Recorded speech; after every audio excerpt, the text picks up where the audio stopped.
她11岁许嫁，12岁便初为人母。她的夫君是德川家康最忌惮的对手，他是战火中的灯行，以一身智慧奠基百万石家门。他的血脉穿越乱世，流入黄统。他就是战国最后的奸士，战国三夫人之一的阿松。大家好，欢迎观看本期的风流志福生司，竹径换得雾满床，千古高峰说道经的阿松。阿松约在1547年前后出生于尾张，是织田家家臣嫡元氏的女儿。4岁那年，父亲战死，母亲改嫁，年幼的阿松被母亲的妹妹阿成收为养女。阿成的丈夫是荒子城的城主前田利春，因此阿松自小就生活在荒子城中。他自幼便以聪慧闻名，性格沉稳果决，小小年纪便能习得兵法之语和家政之法。11岁那年，阿松与前田家的第4个儿子前田利家成婚。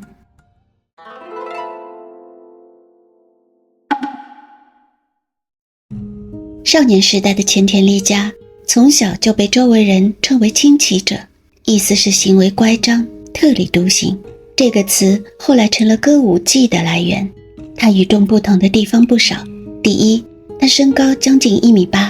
当时日本武将的平均身高是1.58米，所以利家可以说是一览众人小。第二，他偏爱奇装异服，常常穿一些颜色鲜艳、款式古怪的衣裳。第三，他喜欢把自己的长枪漆成鲜红或亮色，连武器都要与众不同。第四，他意气用事，争勇好斗，一言不合就要开打，常常被同乡视为异类，避之唯恐不及。但他的臭名传到了当时绰号为尾张大傻瓜的织田信长耳里，信长立刻对他产生了臭味相投、惺惺相惜的兴趣，便把他弄到自己身边做小姓。后来发现利家不但特立独行，还长得非常英俊，于是便更喜欢他了。利家在织田家麾下元服，日本男子的元服相当于中国的弱冠，都是代表成人。不过日本的元服多在12到16岁举行，而中国的弱冠则要20岁。利家元服后没多久，就迎来了人生的第一场战役。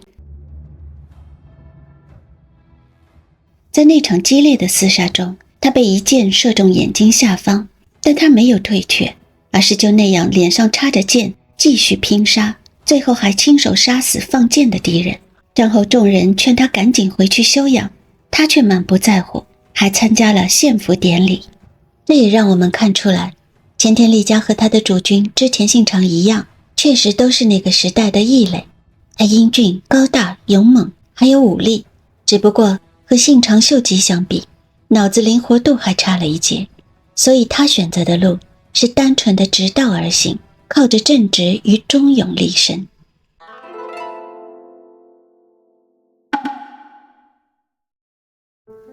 就在利家19岁那年，他在信长麾下升任了小头目，还和年仅11岁、青梅竹马的阿松成了婚。阿松似乎自小便对利家倾心，两人同在一个屋檐下长大，最后走到一起也不算意外。成婚的当年，阿松就有了身孕。顺便提一下，阿松生下第一个孩子时还未满12岁。在医疗条件相对落后的年代，阿松可以说是十分的健康。但眼看着利家夫妻恩爱，仕途光明之时，小家庭却迎来了一场无妄之灾。一个信长十分宠爱的茶僧石阿弥偷走了阿松送给利家的发簪，据说这是阿松父亲的遗物，因此自然也成为了利家视之为珍宝的东西。谁知石阿弥被揭穿后，不但不感到愧疚，还不屑于道歉。信长知道后，也命令利家原谅石阿弥。利家本就憋着一肚子火无处发泄，加上石阿弥自以为有信长的撑腰，继续不断地用言语挑衅利家，于是他当着信长的面挥刀出手，石阿弥求锤得锤，当场毙命。信长大怒，不光是因为失去了心爱的伴同，更因为利家公然忤逆了自己的命令。他原本当场就要斩了利家，多亏柴田胜家和孙可成等人的竭力求情，才保住一命。柴田胜家是当时织田家地位最高的重臣之一，而孙可成则是当时信长很喜爱的进士。他们俩都是1等1的人物，由此也能看出厉家的人缘很好。最后厉家总算捡回一条命，但被信长逐出家门，从此成了浪人，而阿松也跟着成了浪人之妻。刚刚怀有身孕，但丈夫却突然失去了一切。为了回到信长身边，厉家不顾一切，丢下阿松和家臣漂泊在外寻找战机。作为无名浪人，私自混入织田军，参加了那场改变日本历史的统辖间之战。他在混战中斩下3颗敌将首级，试图以战功换取宽恕，但信长没有理他。厉家也不气馁，之后在信长和小舅子爆发的森部之战中，他再度私自上阵，斩杀猛将足利六兵卫。足利六兵卫被称为手取足利，因为他能徒手取敌人的首级。传说他身高3米，虽然肯定是夸张了，但能诛杀他的厉家的武力值至少要是个吕布才行。而这一次，信长不但承认了这个一意孤行却忠心耿耿的旧部，还额外增加了厉家的俸禄。厉家凭着这场战功赎清过往，在成为浪人的3年后被信长重新接纳，他也总算能回到阿松身边安稳了下来。于是小夫妻俩的长子前田利长也于次年出生。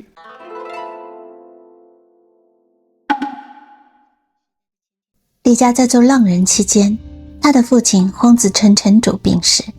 长兄利久继承了家督，但始终膝下无子。于是信长在厉家回归8年后下令，由前田家4子厉家继承家督之位。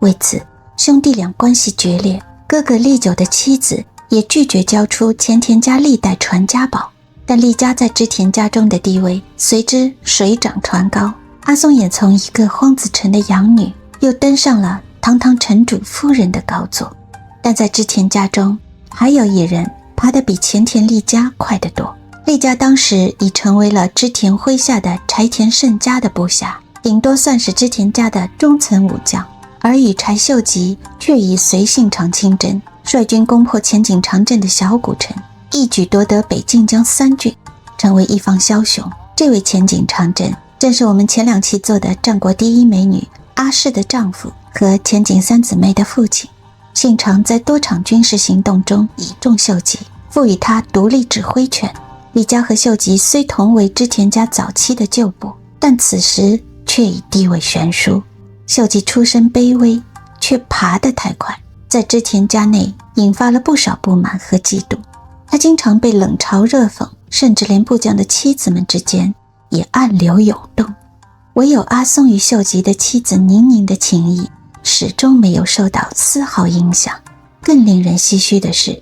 秀吉虽整天在外沾花惹草，却无一人能为他诞下子嗣。阿松怜惜宁宁的孤苦，毅然将刚出生的4女送给宁宁抚养，以慰藉她的寂寞。不仅让宁宁深受感动，连秀吉也铭记于心。阿松的情谊不仅温暖了宁宁的心，也为日后的前田家埋下了一份深厚的情谊和丰厚的回报。日后我将做另一期详述这位出身前田、宠冠丰臣的豪基的一生。而阿松在厉家奉有拼杀的同时，一点儿也没闲着。他从11岁到33岁之间，一共生育了9女2男，22年里平均每2年就生一位孩子，与伊达家的久保姬并列为战国时代最能生育的夫人。他与厉家的恩爱自不待言，更能在厉家在外征战时妥善安顿家臣家眷，照料老幼，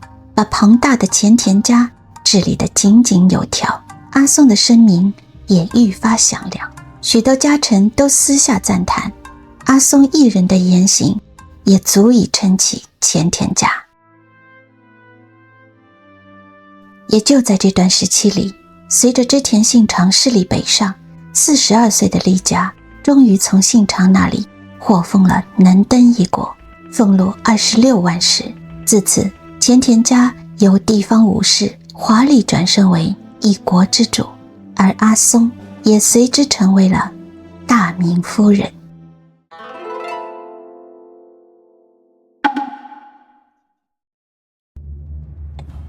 就在丽家成为大明的第2年，前田家的命运又迎来了一轮新的挑战。信长在本能寺之变中身亡，柴田胜家作为拥护织田家最坚定的保守派，与志在夺取天下的羽柴秀吉立即势同水火，很快就在建越引发了正面冲突。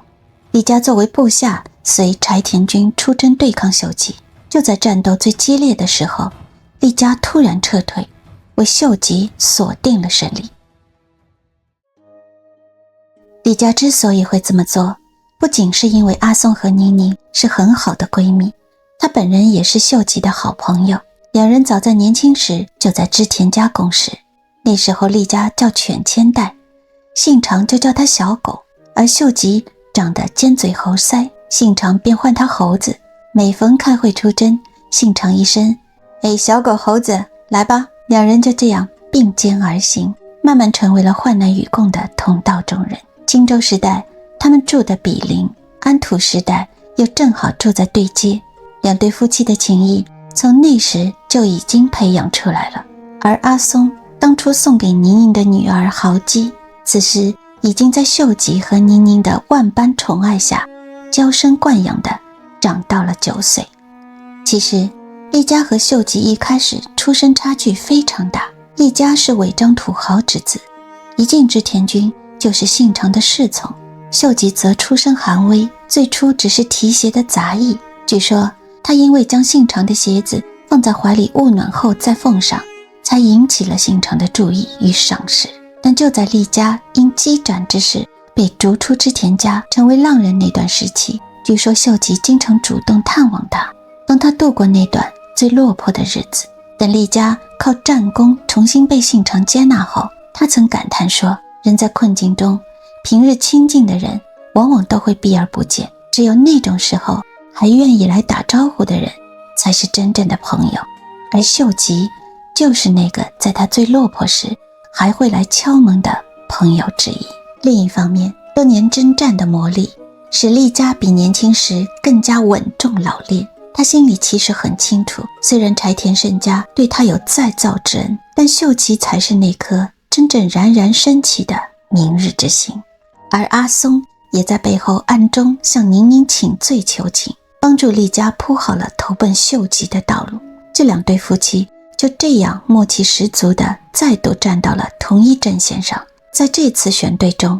阿松的夫人外交功不可没，而丽家也在他的助力下做出了人生中最正确的一次选择。说到底，努力固然重要，但能在风云变幻之际正确站队才是最高明的智慧。丽家正是在阿松的帮助下，凭借着这份眼力与抉择，一次次立于风流潮头。据说在建越之战败北后，柴田胜家带着残兵撤退，途经前田丽家的守城时，特地进城歇脚。丽家虽然背叛了胜家，仍恭恭敬敬地招待这位昔日恩主。胜家向他要了一碗热油汤，并表示并不责怪丽家，还规劝丽家去投靠秀吉。这是两人最后一次见面。胜家回到北之庄城后，为了消除秀吉的疑虑，也是作为投诚降军应有的姿态，便主动请缨与秀吉一起攻打胜家的北之庄。胜家与他的妻子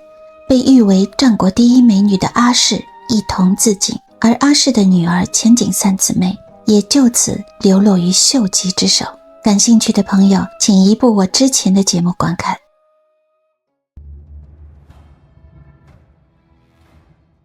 丽家归附秀吉后仅1年，进城的次子织田信雄与德川家康联手对抗丰臣秀吉，小牧长久手之战爆发。虽然在战事中秀吉略处下风，但他最终仍凭借着过人的谋略勉强以和谈收场。面对德川家康这样的强敌，秀吉急需一位既能联络各方大名又能制衡家康的大将。正是从这一段时期起，丽家逐渐被推入了政权核心，成为秀吉麾下最值得信赖的重臣之一。又2年后，阿松14岁的三女摩阿基成为了秀吉的侧室，她仅比亲妹妹豪姬年长2岁。豪姬在刚出生的时候就被阿松送给了宁宁做养女，结果摩阿基却成了自己亲妹妹的小妈。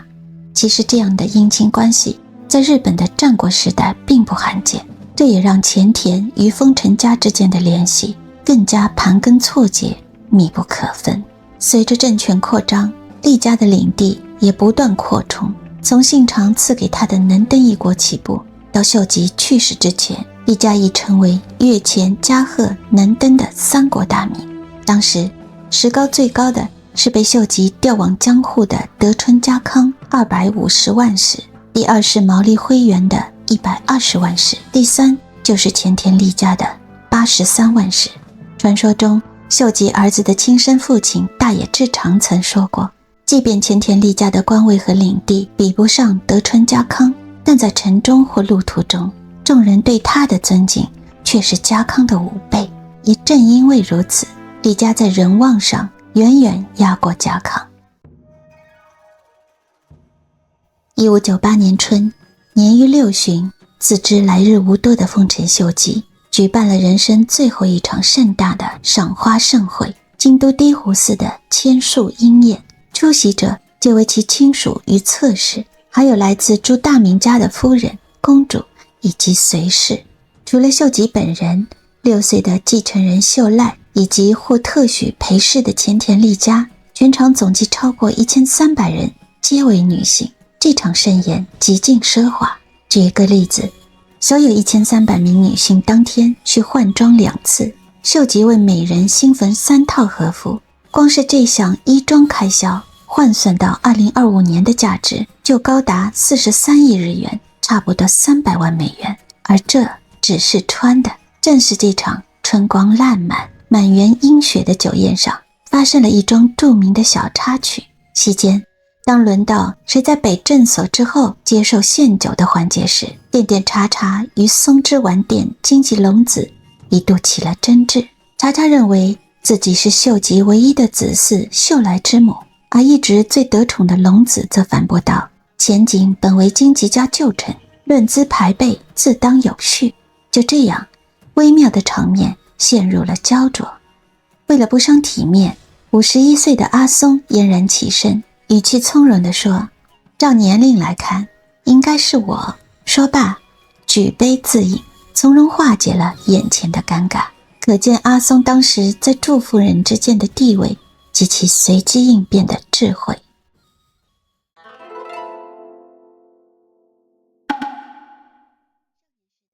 丽家晚年的时候，钟情于汉家文学、茶道和能剧。花见会结束没多久，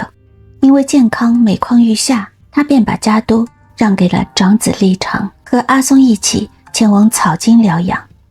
然而不久之后，秀吉建立起了5大老、5奉行的政治体制，丽家被秀吉指定为其中的大老，与德川家康同列最高位置。花见会后5个月，秀吉病逝，临终前一再嘱托丽家等人守护幼子秀赖。次年，丽家虽然病体沉重，依然坚持出席在福建参拜新主的贺仪，亲自抱着秀赖登上主座，随后陪同入住大阪城。而此时的家康表面上尊秀赖为主，实则暗中招揽诸侯，逐步挑战5大佬体制，越轨动作渐趋明目张胆。虽然病重，丽家仍坚持挺身而出，反对德川家康专擅大权。当时支持幼主秀赖的大名们都纷纷聚集至前田家中，与逐渐做大的德川势力分庭抗礼。这场对峙最终以双方签下誓约，达成短暂和解而告终。但丽家的病情随即急转直下，眼看已至弥留，阿松取出一件自己亲自缝制的白色经纬子，这是一种印有经文的寿衣。他因担心丽家杀戮太多，劝他穿上赎罪，以慰藉阿松的担忧，但丽家却拒绝了，笑说如果自己真要坠入地狱，就先和牛头马面再厮杀一场。秀吉死后第8个月，前田利家于大阪病逝，享年62岁。然而值得玩味的是，虽然秀吉曾在临终遗命中赞誉利家为天下第一正直之人，托孤之事也以厉家为主，但厉家自己所立的遗嘱中却未曾提及秀吉半字，字里行间写的都是昔日主公织田信长，并表明一生忠于织田家。或许对他而言，忠于秀吉是实事，忠于信长才是本因。临终那一刻，他终于无需再隐藏对信长的倾慕与愧疚。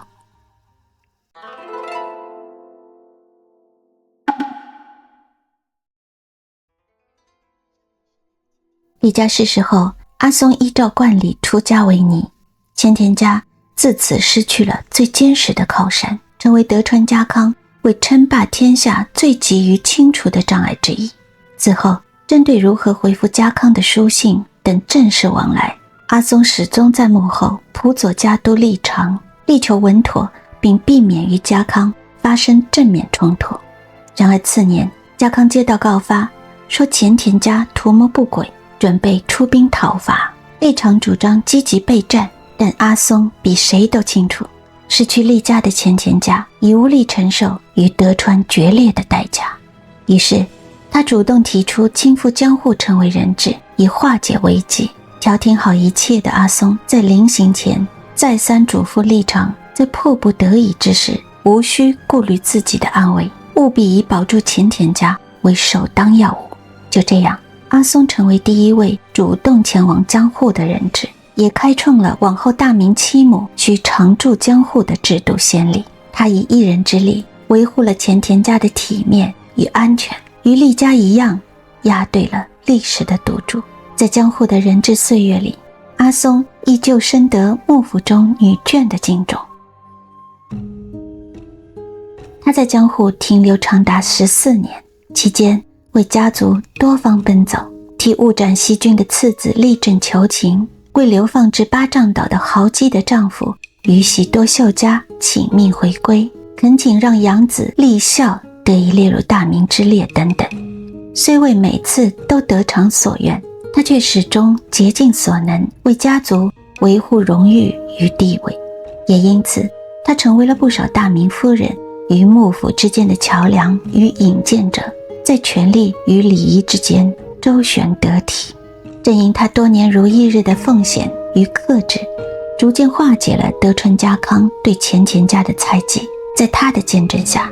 长子立长获得了超过100万石的俸禄，超过了厉家在世时的83万石，赫赫有名的加贺100万石之名自此流传于世。然而造化弄人，立长虽为加贺藩初代藩主，却和妻子织田信长的女儿永基无子，而阿松所出的仅有的2个儿子中的次子立正，因早年效忠丰臣，被家康忌讳多年，剥夺领地，与哥哥立长也常年不和。基于这般诸多缘由，立长在临终之际罔顾了厉家生前的若自己无子就要将家督之位传给亲弟弟立正的遗嘱，转而将家督之位传给了厉家庶出的4子立长。立长的母亲原是阿松的侍女，仅仅只生了这么一个孩子。史料记录，阿松和这位侧室关系极差，两人即便当面相遇也从不互致问候，彼此视若无睹。阿松一生含辛茹苦，耗尽心力扶持前田家走过风雨，最终却眼睁睁地看着家督之位花落庞家，令人不胜唏嘘。不过也正因为如此，立长的母亲取代了阿松成为人质，使阿松得以结束常年远离故土的岁月，返回阔别已久的金泽，那座由他一手鉴定基础的前田封地。3年后，他以71岁高龄辞世，堪称战国为数不多的长寿者。虽然后来的前田家的家督传人与他没有半点血缘关系，但他最小的女儿的后代嫁入皇室并诞下天皇，他的血脉流入皇统，延续至今。后世尊他为战国3夫人之一，与织田信长的正室龟蝶、丰臣秀吉的正室宁宁并列，但与其他2位夫人相比，她成了唯一一位名号与历史评价皆超越丈夫的女性。